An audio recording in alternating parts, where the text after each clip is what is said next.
TBS 한민족 방송을 사랑해 주시는 동포 여러분, 안녕하셨습니까? 보고 싶은 얼굴, 그리운 목소리 이소연입니다. 새 술은 새 부대에 담아야 한다. 새로운 일을 시작하려면 과거의 낡은 것들은 과감하게 버리고요. 새롭게 시작을 하자라는 뜻인데요.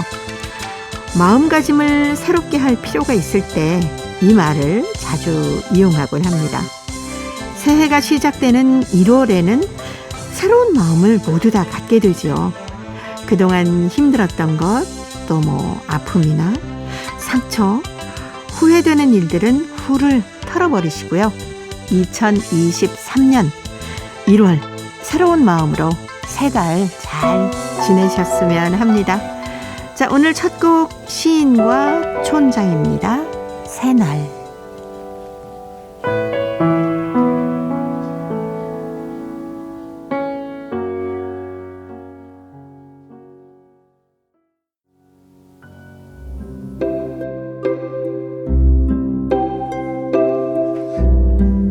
동포 여러분의 편지 사연으로 함께하는 시간 행복우체통입니다. 화요일에 행복우체통 홍익대학교 글로벌 경영학과 전춘화 교수님과 함께하겠습니다. 어서 오세요. 안녕하세요. 네, 새 술은 새 부대. 왜 새해가 되거나 네. 어떤 일은 새롭게 시작할 때 이 얘기 많이 합니다. 중국에도 이와 비슷한 얘기들이 꽤 있을 것 같은데요. 네, 꽤 많아요. 네. 근데 갑자기 생각나지는 않는데 저희들 일단 새해 되면 무엇을 새로 태어나야 된다. 이런 의미로 네네네. 이제 환생을 해야 된다. 이렇게 보통 많이 얘기를 하거든요. 네. 나를 다시 탈바꿈해야 된다. 그렇죠. 네. 그래서 우리가 중국어로 투어타이 황고. 그러니까 나는 타이라는 게 태아라는 거거든요. 네. 그래서 태아에서 나와서 뼈까지 바꾼다. 그래서 나는 다른 사람으로 되기를 원한다는 의미로 네, 또 이 외에도 말이 꽤 많은 것 같습니다. 그렇죠. 아무래도 어떤 일을 새롭게 시작할 때도 이런 얘기를 합니다마는 새해가 됐으니까 네. 더욱더 이런 의미가 우리 생활에 꼭 필요하지 않을까라는 생각이 들어요. 사실 저희들은 매번마다 바뀌거든요. 사람은. 네. 오늘이 나가 어제 나가 아니다 이런 얘기가 있잖아요. 예. 근데 이제 지금 이 얘기는 좀 더 새롭게 좀 더 긍정적으로 좀 더 발전하는 모습으로 네. 발전하자라는 의미이기 때문에 새해 되면 거의 한 1, 2월 달은 정말 노력을 많이 하는 달인 것 같습니다. 그렇죠. 내가 이 일을 할 수 있을까라는 물음표보다는 그냥 느낌표를 하나 딱 찍고 그렇죠. 가시는 게 좋을 것 같아요. 그래서 1, 2월 달에 헬스장 이렇게 여러 곳에 있잖아요. 네네. 매출도 진짜 많이 잘 오른대요. 그렇죠. 왜냐하면 이제 그때는 의욕이 강하기 때문에 네. 뭔가 이렇게 그런 걸 보면 해야 된다 이런 마음으로. 근데 이제 네. 뒤로 가면 갈수록 좀 약하죠. 네. 그렇게 해서 헬스장 등록해놨던 저희 친구가 하는 얘기가 한 3개월 거를 찍어놨는데 나중에 보니까 한 달도 안 갔더라. 막 이렇게. 맞아요. 한 달은 많이 간 거예요. 어떤 분들 보면 일주일 갔다가 약간 이제 사실 일주일 가면 몸이 피곤하거든요. 그렇죠. 그럼 2주 쉬었다가 그다음 또 한 번 다음 주는 이제 한동안 갔다가 그러면 한 달 지나가는 거예요. 그렇죠. 네. 동포 여러분께서는 설마 안 그러시겠죠? 사람인지라. 네. 근데 한국에 거주하고 있는 많은 동포 여러분들도 새해 이렇게 모임을 가지시면서 서로가 서로를 격려해주고 또 이렇게 해보자 하고 으쌰으쌰 하는 거 많을 것 같은데요. 굉장히 많습니다. 왜냐하면 동포들은 보통 주말이나 아니면 이제 새해나 명절 때 같이 많이 모이거든요. 그것도 네. 이게 동포들이 집단적으로 거주하는 지역의 식당에서 모이다 보니까 네. 내가 저 사람하고 만나는 걸 사실 주선하지는 않은데 그곳에 가서 또 지인을 만나요. 그러면 덕담을 하게 돼요. 이렇게 한 잔 권하면서 그렇죠. 맥주도 갖다 드리면서 그러면서 본인 아니게 새해 자기 다짐도 얘기하고 네. 새해 그분한테 어떤 기대도 얘기하는데 대체적으로 들어보면 건강, 그렇죠. 그다음 또 동포들은 사실 이제 경제적인 일을 사실 많이 하려고 노력을 하잖아요. 네. 한국도 마찬가지겠지만 그래서 어떻게 하면 건강하게 돈도 잘 벌자. 그럼요. 네, 이런 얘기를 많이 하고 또 하나는 가족의 화목. 이 얘기도 굉장히 많이 하는 것 같습니다. 네. 그래도 예전에는 엄마나 아버지나 이렇게 따로따로 떨어져서 한국에 와서 일을 했다면 요즘에는 가족들이 같이 오시고 애들도 같이 오는 경우가 네. 많아서 거의 네. 지금 보면 떨어져 있는 분들은 물론 있겠지만 이전처럼 어쩔 수 없이 떨어져 있는 경우는 거의 없는 것 같습니다. 그냥 이제 대체적으로 같이 있는 경우가 많아서 덕담을 들어봐도 이제 가족 모임 하면 네. 아이까지 다 오기 때문에 예. 옛날보다 훨씬 더 한국에 정착할 때 불안감은 굉장히 적죠. 그렇죠. 이전에는 내년엔 내가 집을 한번 꼭 갔다 와야 된다 이런 얘기도 했다고 합니다. 네. 아유, 아무래도 예전에 한국에 와서 일하실 때보다 여러 가지 여건이 많이 좋아졌기 때문에 올 한 해는 분명히 건강하고 돈도 많이 버실 거고 가족들 간에 가족들끼리 화목하게 행복하게 잘 생활하실 겁니다. 그렇게 또 이렇게 다른 사람에게 내 계획을 얘기하다 보면 스스로에게 책임지는 그런 경우도 있지 않나요? 너무 많죠. 내가 얘기했는데 꼭 해야지. 네. 특별히 잘 안 되는 거를 사람들한테 많이 얘기하잖아요. 네. 저희 친구들 보면 매 해마다 비슷한 부분이 다이어트를 해야 된다. 살을 빼야 된다. 이 얘기를 꼭 하고요. 네. 두 번째는 이제 책을 많이 읽어야 된다. 그렇죠. 그리고 또 일부는 나는 경제적으로 좀 더 뭔가를 한 층을 높여야 된다. 네. 이렇게 말을 뱉는 친구 있어요. 그리고 그거를 지키는 친구가 있는가 하면 항상 계획 중에 있는 친구가 있습니다. 네. 제가 후자에 속하는 것 같으네요. 저도 다이어트에는 약간 잘 지키기 안 되네요. 그렇죠. 자, 행복의 채통 열어보겠습니다. 오늘 첫 번째 사연이 중국 길림성 훈춘시의 김동진 씨가 보내오신 글입니다. 놋 대접에 깃든 이야기인데요. 제가 먼저 소개해드립니다. 나에게는 아주 작은 놋 대접이 하나 있다. 한간에서 일명 놋 보시기라고 하는 이 놋 대접은 상당히 오랜 세월 엄마가 아껴오신 물건인데 엄마가 이 세상을 떠날 적에 나에게 물려주신 유품이다. 엄마는 놋 대접은 간장 종지처럼 앙증스럽게 생긴 작고 깜찍한 것으로 나의 유년 시절의 지정 밥그릇이었다. 엄마의 말씀에 의하면 이 놋 대접은 지금으로부터 약 80년 전 돌이 방금 지난 날을 업고 친정 나들이를 갔을 때 엄마의 할머니가 주신 것이라고 한다. 상세히 말하면 엄마의 할머니, 즉 나의 외증조 할머니께서 아기를 업고 친정에 왔다가 돌아갈 때 쇠붙이를 가지고 가면은 아이가 무탈하게 자란다고 하시면서 이 놋 대접을 주셨다는 것이다. 이렇게 이 놋 대접은 내가 모르는 사이에 나의 성장과 연결된 인연의 고리가 되었고 기억에 전혀 없는 외증조 할머니의 자상하신 성품을 느껴보는 실물이 되고 있다. 광복 초기 당장 먹을 것이 없어 할아버지의 유물인 2권의 의서까지 좁쌀 한 대와 바꾸면서도 이 놋 대접만은 다치지 않으셨다는 엄마. 아마도 엄마는 모름지기 이 놋 대접을 나의 건강을 지켜주는 보호신쯤으로 여기신 듯 싶다. 내가 크면서 씻기를 사발로 바꾸게 되자 엄마는 이 놋 대접을 볏짚 수세미에 벽돌가루를 묻혀서 반짝반짝 빛이 나게 닦아 찬장 서랍에 장중보옥처럼 간수하셨다. 이런 놋 대접인데 내가 어찌 아끼지 않을 수 있겠는가. 조선 땅에서 중국으로 오신 이민 1세인 외증조 할머니께서 살 길을 찾아 괴나리 보찜을 이고 두만강을 건너오실 때 가슴에 품고 오셨다는 놋 대접. 손녀인 나의 엄마의 손을 거쳐 지금은 나의 귀중한 기물이 된 놋 대접. 조상의 기원을 담아 4대를 전해오면서 100년 풍진 세월을 이야기하는 놋 대접 이매랴. 나는 이따금 이 놋 대접을 꺼내보면서 엄마에 대한 추억과 함께 다시는 돌아올 수 없는 머나먼 곳으로 가신 엄마라는 이름을 다시 한번 조용히 불러본다. 이제 어느 날 나는 이 놋 대접을 나의 며느리에게 넘겨주면서 우리 집의 놋 대접에 깃든 100년의 이야기를 들려주려 한다. 그러면 나의 며느리도 이 노떼잡을 우리 집안의 대물림 보물로 소중히 간직했다가 또 다음 세대에 넘겨주리라 믿는다. 라는 글이었습니다. 아, 이 노떼잡이면 그 우리가 흔히 얘기하는 왜 지프로 이렇게 닦아서 반짝반짝하게 하던 그 그릇 아닙니까? 예, 맞아요. 아, 굉장히 오랫동안 간직하셨네요.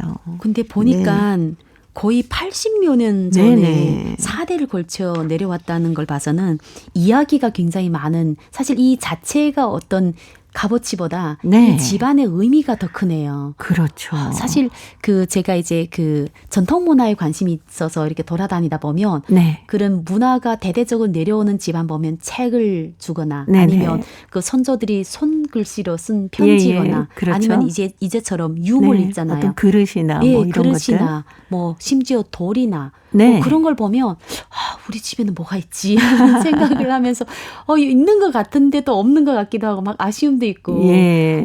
그래서 어떤 지금부터라도 뭔가 우리 애한테 뭐 하나 만들어줘야 되지 않을까 하는 생각이 드네요. 네, 그게 또 이제 그 가족이 대대로 이어져 내려오는 사랑의 징표이기도 하고요. 맞습니다. 예. 옛날에 제 기억에 저희 큰아빠 집에 할아버지 할머니 계실 때 그 잿더리 같은 게 있던 걸 기억하거든요. 네. 어릴 때인데 그 집에 가면 유별나게 사실 이렇게 초가집이었는데 요 잿더리만은 뭔가 이 집안에 어울리지 않는 굉장히 디자인이 좀 정교한 게 하나 있었어요. 네. 그거는 이제 나중에 저도 크고 이제 큰아빠가 이제 한국 오셔서 나중에 돌아가시면서 그 어디 가는지는 모르겠는데 그 생각 계속 나게 되는 거예요. 그래서 그때 물어봤거든요. 네. 이 잿더리 어디서 왔어요 했더니 할아버지 할머니 계실 때 있었던 거래요. 네. 아, 우리 언니들 그걸 잘 보관했으면 하는 바람은 있는데 아마 잘 보관하고 있지 않을까라는 생각이 듭니다. 한번 물어봐야 되겠습니다. 네. 아마 가정마다 그런 그 자그마한 물건이라도 그런 것들이 하나쯤 있지 않을까요? 사실 다 있죠. 근데 이제 2대까지는 괜찮은데 네. 3대 내려오면 이 물건에 대한 그 의미를 강조하지 않으면 사실 물건 네. 자체는 그냥 그 사람에게 중요하지 값어치로 따지면 이게 얼마 될까 이렇게 하면 또 그게 또 값어치가 훨씬 있는 거 아니기 때문에 뭔가 이렇게 스토리텔링이 돼서 이제 네. 의미를 부여해서 계속 전달해야 될 것 같습니다. 네. 오늘 편지를 보내오신 김동진 씨는 이제 며느리에게 이 노떼잡을 물려주고 싶다라고 하셨잖아요. 예.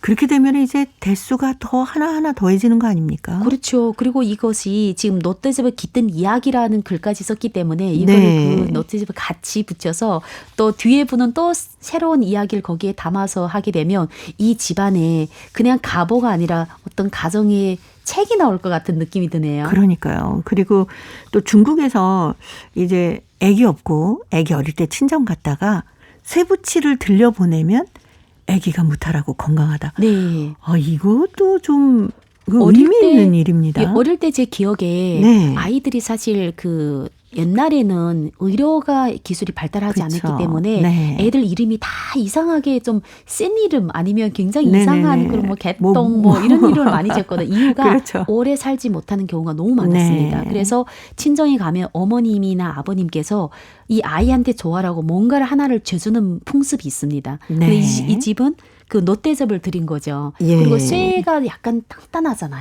단단하니까 아이도 단단하게 클 수 있다. 이런 의미로. 제 기억에 우리 동네에 그 이름이 그 뭐지? 티에딴이라는 이름이 있었거든요. 쇠로 만든 그런 그 뭐죠? 그 공. 그래서 얘는 쇠공. 예. 그래서 네. 이름들은 굉장히 이상한데 그런 친구가 아프지 않고 자라는 거예요. 네. 네. 아마 그런 집 안에는 뭐 쇳덩어리들이 많지 않을까. 네. 아무래도 중국에서 친정 갔다가 갖고 쇠붙이 갖고 오면 이게 풍습처럼 계속 이어지고 있나 봅니다. 네. 어떤 집은 이어져 있고 저희 집은 또 어떤 게 있는지는 모르겠는데 네. 아무튼 어머님이 할머니 집에 갔다 오면 뭔가를 잔뜩 들고 오는 거는 또 맞습니다. 그렇죠. 네. 친정 엄마가 쥐어주시는 뭔가는 다 왜 이렇게 의미가 부여되는지. 그래서 이전에 그러잖아요. 이제 딸은 도덕이 없고 딸만 한 번 갔다 왔다 가면 집안에 이제 거덜난다고. 작은 도둑이라고. 맞아요. 그러셨던 생각이 나네요. 아마 오늘 김동진 씨 방송 들으시면서 이 노떼적 보시면서 또 엄마하고 나지막하게 불러보실 것 같습니다. 진성이 노래합니다. 우리 엄마.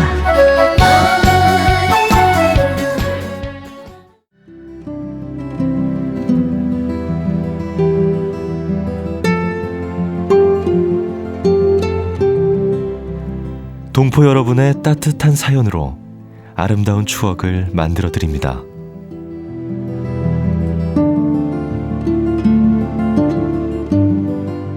보내실 곳은 대한민국 서울특별시 영등포구 여의공원로 13 KBS 한민족방송 보고 싶은 얼굴 그리운 목소리 담당자 앞이고요.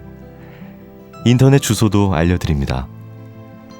KBS 홈페이지 www.kbs.co.kr에 접속하신 다음 라디오, 한민족방송, 보고 싶은 얼굴 그리운 목소리를 순서대로 클릭하신 다음 청취자 참여 코너에 글을 남기시면 됩니다.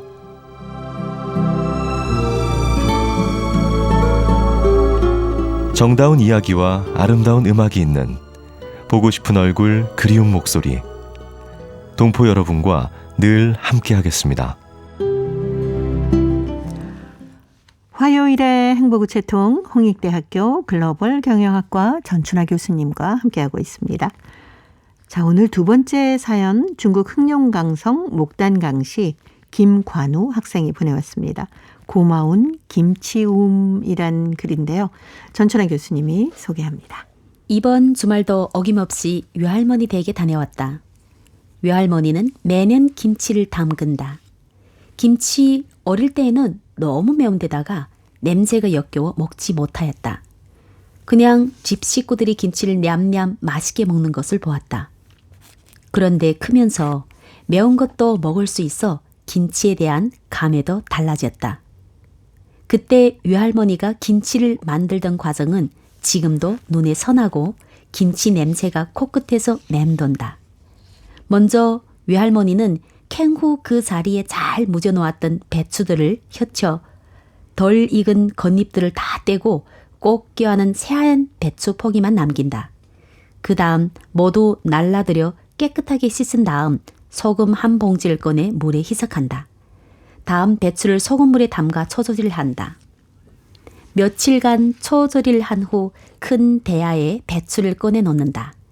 그리고 고춧가루, 생강, 고추, 배, 새우젓, 마늘 등으로 맛나게 만든 양념장을 배추에 골고루 바른다. 한 입 한 입 번져가며 빨갛게 옷을 입혀준다. 김치는 며칠 묵혀 발효시켜 좀 시게 만들어 놓는다. 우리 집 식구들은 시큰 음식을 좋아하니까. 그리고 김치를 가위로 베어서 먹기 좋게 상에 올린다. 우리 집 식구들은 맛있게 배추김치를 먹는다. 하지만 허리가 아픈 외할머니는 며칠 누워야 한다. 배추김치를 담그는 날은 온 하루 허리 필 새가 없다. 그래도 한 포기 한 포기 정성 들여 만들고 김치 우매까지 날라다 넣는다. 예전에는 많은 식구들이 모여들어 잔치도 치르듯 담갔지만 지금은 다들 출국하고 도시로 와서 이 힘든 잔치는 외할머니 혼자의 몫이 되고 말았다. 가끔 도와주는 동네 할머니들도 계시지만 그래도 제일 힘든 건 외할머니였다. 외할머니, 이후에 김치를 만들지 말아요. 시장에서 사면 되죠.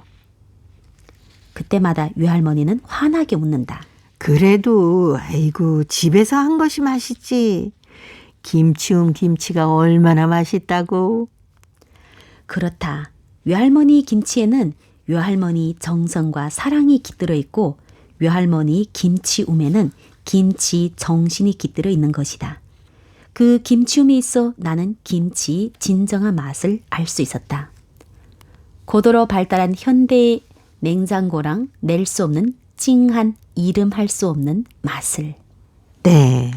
김관우 학생이 할머니가 담아주시는 김치를 이제 어렸을 때는 매워서 못 먹다가 이제 제대로 김치 맛을 알았나 봐요. 그러니까요. 네. 그리고 사실 이게 이 10대 친구가 이렇게 김치 담그는 것을 몇 번 네. 보고 정말 아우, 생생하게 본인이 그러니까. 담글 수 있을 정도로 적어놨다는 거는 네. 정말 할머니에 대한 사랑도 있지만 이 김치에 대한 사랑도 넘치네요. 네, 관심이 굉장히 많죠. 그렇죠. 네. 저는 김장을 여러 번 했는데 이 기억이 안 납니다. 도대체 무엇을 넣었는지. 네, 아주 눈썰미가 좋은 것 같아요. 근데 요즘 중국에서 어때요? 김치 예전처럼은 많이 안 하지 않나요? 예전처럼 많이 안 하죠. 제 네. 기억에 어렸을 때는 저는 동북에 살잖아요. 네. 대부분 동포들 동북에 사는데 거의 가을 늦가을 되면 배추김치 웬만하면 몇백 포기. 저희는 몇백 포기. 예, 그리고 감자 몇백 근. 네. 감자는 집안에 감자움이 있어요. 네네. 집에 넣고 그다음 저희 집은 도시에 살지만 김치움이 있거든요. 네, 그래서 그렇죠. 김치움에다가 몇백 그 퍽이 되는 그 김치를 다 절여가지고 그게 이제 한 집안의 큰 행사거든요. 그럼요. 네, 그래서 겨울에 그거를- 반식량이라고 하지 네, 않습니까? 맞아요. 거의 매일마다 다양한 김치와 그 네네. 감자를 가지고 요리를 했던 기억이 납니다. 근데 요즘은 도시는 거의 어떻게 보면 김장을 많이 안 하는 편이고 또 식구들 많지 않아요. 근데 시골 같은 경우에는 네. 아직도 하는 분들이 있어요. 그리고 냉장고 김치하고 김치움이 맛이 다르거든요. 다릅니다. 완전 다릅니다. 네. 제가 어렸을 때도 김치움이 있었거든요. 네. 예, 서울에 살았지만 김치움을 따로 만들어서 김장독 묻어서 맞아요. 거기다 김치해서 이렇게 겨울에 꺼내서 먹으면 그 찡하고 맛있는 맛은 김치 냉장고 따라올 수가 없죠. 그리고 또 이 김치움에 나오는 그 김치의 물은 네. 정말 만병통치약 아닌가요? 술 맞습니다. 아빠가 많이 드셔도 이걸 한 잔 마셔야 되고 네. 우리가 이게 소화가 안 돼도 이걸 한 잔 네. 마셔야 되고 아무튼 그 안에 정말 만병통치약이 김치움 안에 있었다는 얘기예요. 맞아요. 그래서 네. 그 김치 빨간 김치 국물도 그렇습니다만은 동치미 국물. 맞아요. 네. 저는 사실 매운 걸 잘 못 먹었거든요. 그래서 항상 우리 집은 그 동치미와 김치가 네. 항상 같이 있었어요. 그래서 예. 백김치를 더 전 좋아해요. 네네, 백김치도 네. 맛있습니다. 얘기하니까 담백하고. 막 입안에서 침이 고여가고. 침이 막 돌아가는. 네. 진짜 김치움의 김치가 그리운 그런 분들 많으실 것 같아요. 오늘 김관우 학생 덕분에 고마운 김치움 저희도 한번 추억할 수 있었고, 그리고 이왕이면은 좀 이렇게 만들어서 먹었으면 좋겠어요. 옛 맛이 훨씬 더 좋은 게 맞지 맞아요. 않습니까? 그래서 지금 도시는 좀 어려운데 네. 시골 같은 경우에는 제가 듣기에는 할머니, 할아버지들 많지 않잖아요. 그분들이 같이 모여가 독보조 같은 곳에서 김치움에다가 같이 절인대요. 네, 그리고 그거를 나눠서. 네, 그나 나눈다는 게 바로 가져가는 게 아니라 네. 넣었다가 이제 몇 폭인 누구 거다 하니까 거의 먹는 그 드시는 네네네. 양이 비슷하거든요. 그렇게 하시는 동네도 있어요. 그렇군요. 요즘도 그 김관우 학생 글처럼 동네에서 다 모여서 하긴 하지만 그래도 할머니가 제일 많이 애를 쓰신다. 그렇죠. 예. 그 모여서 김장 담그던 때도 있었습니다. 근데 요즘에는 그런 모습은 거의 보이질 않아요. 지금은 좀 네. 어지럽이 넓은 사람들 이런 걸 하고 있습니다. 저희 동네 있어요. 저희 동네 보니까 누가 어디에서 무를 네. 가져왔는데 그 집에서 한 거래요. 유기농이래요. 네. 그래서 또 이걸 누구한테 선물하니까 요 2개 가지고 만들기 좀 어렵잖아요. 이렇게 선물 받은 걸 같이 모여가지고 같이. 하시더라고요. 저는 참여는 안 했는데 지나가다가 할머니도 있고 젊은 엄마도 있고 저희 아는 분도 있고 해서 얻어 먹었습니다. 네. 김관우 학생 김치 먹으면서 할머니와 또 제 글이 방송에 나왔어요 하면서 재미있는 얘기도 많이 나누시기 바랍니다. 유진아가 불러주는 김치 들으면서요. 홍익대 글로벌 경영학과 전춘하 교수님은 다음 주에 뵙겠습니다. 고맙습니다. 감사합니다.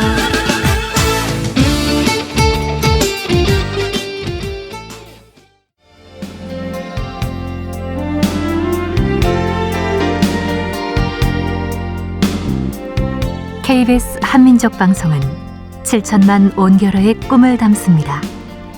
지구촌 곳곳으로 뻗어나간 한민족의 중심 채널 KBS 한민족 방송은 더 나은 미래를 위한 초석이 되고자 합니다. 여기는 대한민국 서울에서 보내드리는 KBS 한민족 방송입니다. KBS 한민족 방송 보고 싶은 얼굴 그리운 목소리 듣고 계십니다. 자, 이제 동포통신원들과 전화를 연결해서 여러분 계신 곳에 새로운 소식을 듣겠습니다. 통신원 리포트인데요. 오늘은 중앙아시아 카자흐스탄 그리고 러시아 사할린 지역의 소식 준비했습니다. 먼저 카자흐스탄의 김상욱 통신원 전화로 만나보도록 합니다. 김상욱 통신원 안녕하셨습니까? 예, 안녕하세요. 네, 반갑습니다. 예, 반갑습니다. 아시아 리더 대상 시상식에서 카자흐스탄 고려인 여성 화가들이 공로 부문 수상에 영예를 나눴다면서요? 예, 제5회 아시아 리더 대상 시상식에서 카자흐스탄의 여성 화가들이 서양화 아시아 공로 부분 수상의 영예를 안았습니다. 수상자는 카자흐스탄 고려인 3세 화가인 최 스베틀라나 그리고 최 빅토리아 그리고 카자흐 화가인 마큐시라 갈리아 다스마간베토바 아이투굴 이 선정이 되었는데요. 이제 이름에서 알 수 있듯이 이제 최 스베틀라나 최 빅토리아는 우리 고려인 동포들입니다. 네. 이날 시상식은요, 제1회 고전복식 한복 모델 선발 대회가 먼저 이제 진행이 되었고요. 또 이어서 제5회 아시아 리더 대상과 또 제15회 글로벌 비즈니스 CEO 퀸 앤 킹 선발 대회가 진행이 되었습니다. 이 최 스베틀라나는요, 글로벌 비즈니스 CEO 퀸 앤 킹 선발 대회에서도 CEO 캐리어 우먼상을 받았고요. 또 최 빅토리아는 스마일상을 받기도 했습니다. 네. 이들의 작품은요, 카자흐스탄 독립기념일에 맞추어서 이제 기념 전시가 되어서 이제 더욱 뜻깊은 이제 전시가 되었고요. 카자흐스탄 여성 리더들이 하나 되는 힘이라는 테마의 전시를 이번 전시를 통해서 예술과 더불어 평화로운 세상이 되기를 한 마음으로 이제 소망을 했습니다. 네. 그리고 고려극장에서 새해 신년 축하 공연도 있었다면서요. 예, 고려극장은요, 이제 해마다 새해를 축하하는 이 행사를 갖는데요. 이번에도 올해도 그 연극 백설공주를 무대에 올렸습니다. 이날 극장에서는요, 네. 이제 어린이 관객들과 함께 이제 새해를 축하하는 트리 놀이가 진행이 되었고요. 전 세계 어린이라면 다 좋아할 네. 산타클로즈 할아버지. 여기서는 젯 마로스라 해가지고 직역을 하면은 이제 겨울의 할아버지라는 네. 뜻인데요. 그러니까 우리의 이제 산타클로스에 해당되죠. 산타클로스 할아버지가 나와서 네. 어린 아이들에게 선물도 나눠주었습니다. 고려극장 배우들도요, 미래의 이제 관객이 될 어린이들에게 이제 함께 선물을 나눠주었습니다. 이날 공연은 다 아시겠지만은 백설공주 이야기를 기본 줄거리는 그대로 살리되 네. 고려극장 배우들이 조금 각색해서 더욱 재미있게 꾸몄습니다. 네, 그러나 그 주인공이 이제 모든 난관을 다 극복하고 결국 선이 악을 이긴다는 그런 메시지를 어린이 관객들에게 전해주었습니다. 네. 이번 작품은 극장의 젊은 연출가인 병 예카제리나의 두 번째 연극이었습니다. 네. 어린이들이 굉장히 좋아했겠네요. 아주 좋아했습니다. 네. 자, 이런 즐거운 공연이 좀 자주 열렸으면 하는 바람도 듭니다. 오늘 소식 잘 들었습니다. 네, 감사합니다. 네, 고맙습니다. 카자흐스탄의 김상욱 통신원이었습니다. 이제 러시아 사할린으로 가봅니다. 배순신 통신원 만나보겠습니다. 배순신 통신원 안녕하셨습니까? 안녕하세요. 반갑습니다. 네, 반갑습니다. 일본에서 이 접경 지역에 대한 국제 심포지움이 열렸다고 하는데 사할린 동포에 대한 문제도 다뤘다면서요. 자세한 소식 전해주십시오. 네, 지난해 말 홋카이도 대학에서 접경 지역에서 위기시대 지역 정체성과 교류라는 주제로 국제심포지엄이 열렸는데요. 일본, 러시아, 한국 등에서 참가한 연구자와 활동가들이 모여 위기시대의 지역 연구, 위기시대의 지역 활동, 위기시대의 러시아어 교육, 언어 및 정체성이라는 소주제로 발표들이 이루어졌습니다. 사할린 한인과 관련해서는 현재 홋카이도 대학에서 연구 중인 이준영 박사가 사할린 한인 역사 기록 계승에 대한 개헌을 발표하였고요. 최상구 지구촌 동포연대 사무국장은 사할린 동포 문제의 현황과 과제를 발표했습니다. 또한 사할린 한인 출신의 전산나 박사는 한국의 러시아어 문화 교육 프로젝트 현대의 도전과 그 해결 방법을 발표했습니다. 이준현 박사는 1910년, 20년대 사할린 한인 이주를 주제로 박사학위를 받았고 홋카이도 대학에서 사할린 한인 관련 자료조사와 연구를 진행 중입니다. 그는 이날 발표를 통해 기존 사할린 한인 연구가 강제동원 문제로 집중되어 있는 점을 문제 제기하면서 강제동원 이전 시기에 사할린 공간이 한인에게 어떤 것이었나에 대한 연구를 강조하였습니다. 특히 오글리고르스크와 보로나이스크 지역은 한인촌이 형성될 만큼 많은 한인들이 있었기 때문에 이러한 한인들의 역사를 밝히는 것이 중요하다고 지적했습니다. 네. 자, 오늘 사할린 소식 여기까지 듣겠습니다. 배순신 통신원이었습니다. 소식 잘 들었습니다. 네, 감사합니다. 네, 고맙습니다. 사할린 지역의 소식 조금 간추려서 전해드리겠습니다. 지난해 말에 홋카이도 대학에서 접경 지역에서 위기시대의 지역 정체성과 교류라는 주제로 국제 심포지움이 열렸습니다.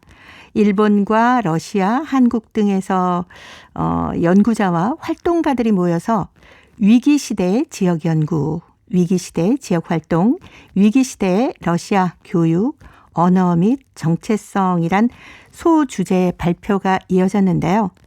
사할린 한인과 관련해서는 현재 홋카이도 대학에서 연구 중인 이준영 박사가 기존 사할린 한인 연구가 강제 동원 문제로 집중이 되어 있는 점을 문제 제기하면서요. 강제 동원 이전 시기에 사할린 공간이 한인에게 어떤 곳이었나에 대한 연구를 강조했습니다. 이런 연구는 사할린 한인 전체의 역사를 조망하는 데 의미가 있고요. 사할린 한인사의 연구 지평을 넓히고 있다는 점에서 주목이 됐습니다. 자, 이제 퀴즈를 통해서 대한민국의 역사와 문화까지 배울 수 있는 퀴즈 한마당 보내드립니다. 동포 여러분과 퀴즈로 하나 되는 시간. 퀴즈 한마당당당당당. 벌써 왔네. 막힐까봐 일찍 왔지. 근데 그러고 온 거야? 왜? 이상해? 아니, 이상한 게 아니고 이 엄동설한에 미니스커트 입고 안 춥겠어? 하나도 안 추워. 부츠 신었잖아. 그래도 추울 텐데. 안 춥다니까. 겨울 멋쟁이 얼어 죽겠네. 누구한테 잘 보이려고 그러고 온 거야? 누구긴 누구야. 내 남자친구지. 감동이야. 그렇게 안 입어도 자기 정말 예뻐. 지난번엔 예쁘게 입고 다니라며. 그래서 이렇게 추운데 미니스커트 입고 온 거야? 그래, 나 추운 거 제일 싫어하는 거 알잖아. 그랬구나. 나는 예쁜 것보다 네가 건강한 게 더 좋아. 거짓말쟁이. 내가 안 예쁘다는 거야? 그런 거 아니고 안 아팠으면 좋겠다는 거지. 저기야, 왜 그래? 그러다 감기 걸리겠다. 괜찮아. 안 되겠다. 이거라도 눌러. 너는 어쩌고. 난 괜찮아. 일로 와봐. 저기요, 내가 해줄게. 좋아. 고마워. 나한테는 이것보다 더 따뜻한 여우 이것이 있잖아. 나한테는 늑대 이것이 있고. 여자친구가 기침을 하자 남자친구가 자신의 이것을 벗어서 여자친구 목에 둘러주네요. 보통 여자를 여우 이것, 남자를 늑대 이것에 비유하기도 하죠. 이것은 추위를 막거나 모양을 내기 위해서 목에 두르는 물건을 말합니다. 이것은 특히 겨울철에 많이 하는데요. 털실을 이용해서 짠 것이나 헝겊으로 된 것, 여우털이나 토끼털 등 동물털로 만드는 것 등 다양한 종류의 이것이 있습니다. 이것에 대한 최초의 기록은 신라 흥덕왕 때 복식금제에 나타난 표인데요. 당시의 표는 방한용이라기보다는 옷의 일부인 장식용으로 사용했다고 합니다. 표의 제도는 고려시대에 내려와 자취를 감추었다가 1930년대에 내외용 쓰개인 장옷, 쓰개 치마가 사라진 뒤에 다시 이것으로 나타나게 됐다고 합니다. 자, 여기서 문제 나갑니다. 아츄! 추위를 막기 위해서 목에 두르는 물건을 말하는데요. 방한이나 방진 또는 멋내기 위해서 목에 두르기도 합니다. 겨울철 필수 방한용품인 이것은 무엇일까요? 자, 보기 드립니다. 1번 내복, 2번 먹더리, 3번 남자친구. 정답을 보내주신 분 가운데 일주일에 한 분 추첨해서 소정의 상금이나 상품을 보내드립니다. 퀴즈 한마당. 지금까지 성우 박성, 광고라 광광광. 배, 하, 경계로 경경경이었습니다. 네, 저도 겨울이 되면은 이거를 꼭 합니다. 이걸 하면은 훨씬 따뜻하잖아요. 이것만 제대로 둘러도 체감 온도가 5도 가까이 올라간다고 하네요. 목이 우리 몸에서 체온 조절 능력이 가장 취약한 곳이라고 하는데 장갑을 착용을 하고 이것만 해도 체온이 올라가서요. 추위를 훨씬 덜 느낀다고 합니다. 이것을 보온용으로도 하지만 패션으로도 하시는 분 참 많아요. 이걸 잘 두르면 훨씬 멋스럽게 보이기도 합니다. 동포 여러분이 계신 곳은 고국보다 훨씬 더 추워서 이게 더 필요하지 않을까 싶은데 이것에 대한 추억이나 또 이것을 어떻게 예쁘게 하시는지도 행복우체통으로 많이 보내주시기 바랍니다. 정답은 KBS 홈페이지에 접속하신 다음에 라디오 한민족 방송 보고 싶은 얼굴 그리운 목소리를 순서대로 누르시면은 청취자 참여란이 있습니다. 여기에 정답도 적어주시고 또 행복우체통에 사연도 보내주세요. 또 KBS 콩으로 정답을 보내실 때는 잊지 마시고 연락처 꼭 남겨주시기 바랍니다. 여러분의 많은 참여 기다리겠습니다.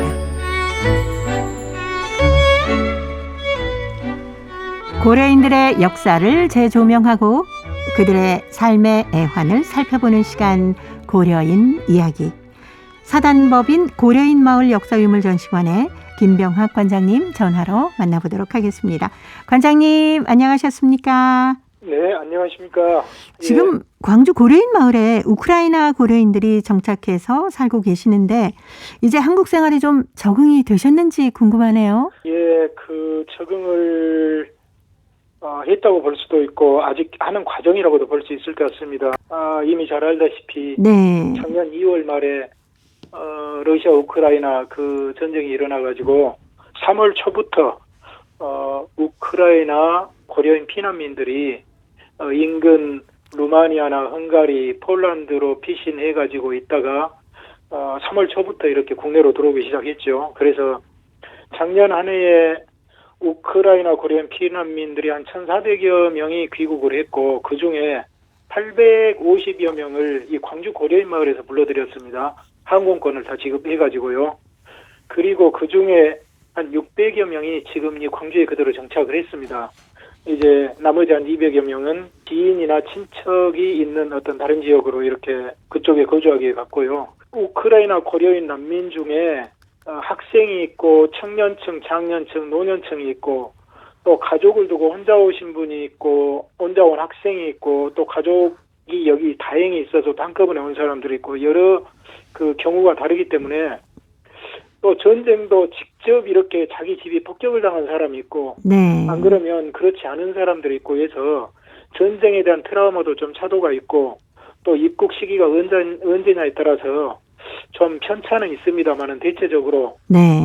지금 이쪽에 여러 그 기관들의 어떤 도움에 힘입어서 차츰차츰 이렇게 안정을 찾고 적응을 해 나가고 또 먼저 와서 이렇게 적응하고 정착에 성공한 그 우크라이나 고려인 난민들이 또 여러 가지 심리적으로 안정도 주고 그래서 지금 점차 안정을 찾아가고 있다고 볼 수 있을 것 같습니다. 네. 그렇게 되는 데는 아무래도 광주 고려인 마을의 고려인 분들이 곁에서 많이 힘이 되고 의지가 되지 않았을까요?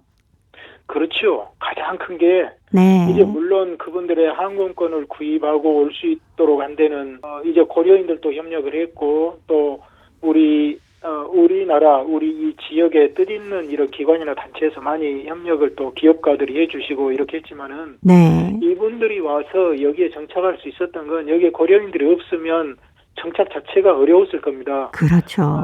언어도 되지 않고 또 이분들은 같은 옛 소련권에서 같이 살았던 이런 어떤 체험과 역사에 대한 그 공유의식, 그 공동체 의식이 있기 때문에 네. 여기에 고려인들이 성공적으로 정착해 살고 있다는 사실을 알고 이리 왔고 그랬기 때문에 이분들도 그 도움을 받아서 빠르게 정신적으로 안정을 찾고 여기서 정말 자기들 앞으로 그 바라는 미래의 꿈까지 꾸면서 예. 여기 안정적으로 지금 정착을 해가고 있습니다. 고려인들의 그 도움이 정말 컸죠. 네. 아무래도 고려인 여러분들이 또 한국에 처음 오셔가지고 정착하면서 겪었던 여러 가지 어려움들이 또 많은 경험이 돼서 그분들에게 도움이 됐을 것 같아요. 그렇습니다. 고려인들도 여기 와서 처음에 언어가 통하지 않고 네. 문화가 통하지 않고 또 보이지 않는 유리벽이나 또 차별도 있었고 네. 이런 걸 다 겪으면서 여기서 마을을 이루고 정착을 했거든요. 그래서 이분들의 어떤 이분들이 어떻게 기댈 수 있는 보루가 되어주고 이렇게 해서 이끌어주고 네. 그렇게 있기 때문에 우크라이나에서 온 고려인들이 참 어떻게 보면 씩씩하게 여기에 네네. 뿌리 내리고 살아가는 것 같습니다. 예. 지난해에는 우크라이나 난민 관련 토론회를 했다고 하셨는데 이 토론회에서는 고려인 3대를 초청해서 애로사항을 직접 듣기도 했다면서요. 네, 이게 작년 2022년 10월 27일에 이제 광주광역시의회와 네. 남도일보라는 지역 신문이 주최를 해가지고 이거 1부, 2부로 나눠서 1부는 이제 주제 발표하고 토론하고 이제 이런 것이었고 2부가 고려인 3대에게 듣는다라는 제목으로 고려인 이렇게 노년층, 장년층 그리고 청년층의 학생 이렇게 그 세 계층을 이렇게 연령층을 불러가지고 그들의 어떤 애로사항을 이렇게 듣는 시간을 가졌는데 제가 그때 또 사회를 봤습니다. 예. 그래서 고려인들의 어떤 그 국내에 와서 어떤 어려움 또 정착 과정에서 그 말 못할 고민 또 우크라이나에 두고 온 가족 여러 가지에서 참 그들의 그 어떤 가슴 아픈 사연을 절절히 듣는 시간이었습니다. 네. 그 애로사항이 각각 다르겠습니다만은 어떤 게 많이 나왔나요? 예, 이게 물론 이제 그때는 그 3대 이렇게 세 분만 딱 초청을 했는데 네. 다른 분들까지 초청을 해서 많이 들어보면 또 이제 다른 이야기가 나왔을지는 모르겠습니다만은 그래도 그 각 세대의 어떤 관심사나 요구사항이 좀 다르더라고요. 예를 들어서 노년 세대 같은 경우는 전적으로 어떤 자기 가족과 자식들의 안위 네네. 이게 정말 그 걱정이 되고 이게 잘 보장되기를 바라고 이제 중년 세대들은 무엇보다도 자녀들이 지금 학교에 다니고 있으니까 자녀들의 교육을 위해서 여기서 좀 더 안정된 일자리 그리고 좀 더 적극적으로 이렇게 그 많은 일을 해서 자녀들이 안정적으로 공부할 수 있도록 학비나 이런 걸 지원하는 문제가 가장 큰 관심사였고요. 네. 또 이제 그 젊은 층 학생들은 한국에 와서 이제 교육, 친구를 이제 그쪽에서 이렇게 사귀어왔던 친구들을 한꺼번에 잃어버리고 네. 여기서 그냥 외톨이로 살아가는데 여기 한국에서 이 학생들 세계에 어떻게 이렇게 적응을 하고 교육을 잘 받을 수 있을지 또 친구는 잘 사귈 수 있을지 이런 것들이 굉장한 불안 속에서 그러한 어떤 기대 이런 것들을 표현하는 걸 보고 각 세대마다 어떤 관심사는 어떻게 보면 달랐지만 이게 전체적으로 그 고려인들의 어떤 안위, 안정 그리고 전쟁의 트라우마를 극복하는 이런 긴 주제로 이렇게 관통되는 이야기였습니다. 예.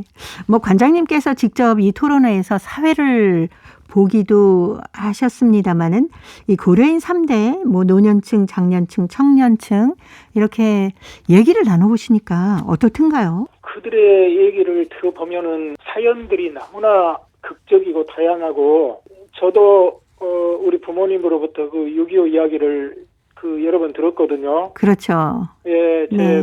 옛날에는 조부모도 살아계실 때 할아버지한테 들은 적도 있고 그런데 네. 그 당시 굉장히 뭐랄까요, 고통스럽고 아슬아슬했던 그런 이야기들을 가끔씩 들었는데 이건 어떻게 보면 지금 제가 이야기를 들었던 세대는 저보다 더 젊은 세대들도 있거든요.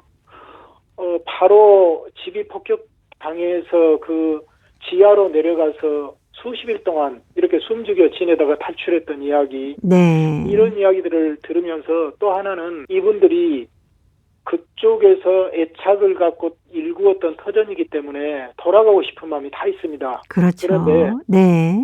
이제 장년층과 노년층은 마음은 있지만 현실적으로 돌아가기가 어렵다는 걸 이렇게 이해를 하더라고요. 그런데 네. 젊은층 학생들은 어떻게 조금만 풀리면 돌아가고 싶다 이런 의지가 더 강합니다. 그런데 네. 그 학생들도 이제 좀 지나면 현실을 깨닫게 되겠죠. 이게 우리도 6.25 때 북한에서 피난 오신 분들이 네네. 곧 난리가 끝나면 돌아가겠다 하고 마을 뒤에 산에다 쌀 항아리를 묻어놓고 왔다는 그런 이야기도 많이 들었거든요. 네. 그런데 이게 결국에는 전쟁이 일어나면 환경이 바뀌어서 돌아가기가 정말 어렵죠. 그렇습니다. 그래서 이런 걸 보니까 너무나 고향을 이렇게 잃어버렸구나 하는 생각이 드니까 안타깝더라고요. 예. 하긴 우크라이나 고려인들이 고향으로 가고 싶어도 돌아갈 집이 없는 분도 계시다면서요. 그러니까 그때 인터뷰도 했고 또 다른 기회로 이렇게 우크라이나 고려인들을 몇 분을 만나본 적이 있는데 네. 그분들 말씀에 바로 텃밭에서 바로 옆집 그리고 자기가 사는 아파트가 폭격이 당해서 무너졌습니다. 그래서 네. 정말 가고 싶은데 돌아갈 집이 없다. 그래서 이제는 어떻게 하든지 한국에 뿌리 내리고 살 수밖에 없다. 이제 나는 마음을 정해서 여기를 고향으로 삼고 뿌리 내리고 살고 싶으니 우리가 적응할 수 있도록 여러분들도 잘 지켜봐 달라 이런 이야기를 하셨어요. 그래서 고향이 있어도 돌아갈 집이 없고 돌아갈 집이 없는 것은 고향을 잃어버린 거거든요. 네. 우리만 옛날에 실향의 아픔 실향민들 생각을 했는데 21세기 문명세 시기에도 이런 전쟁으로 인한 이런 참혹한 일이 반복되구나 하는 것을 보면서 네. 많은 것을 생각을 했습니다. 예.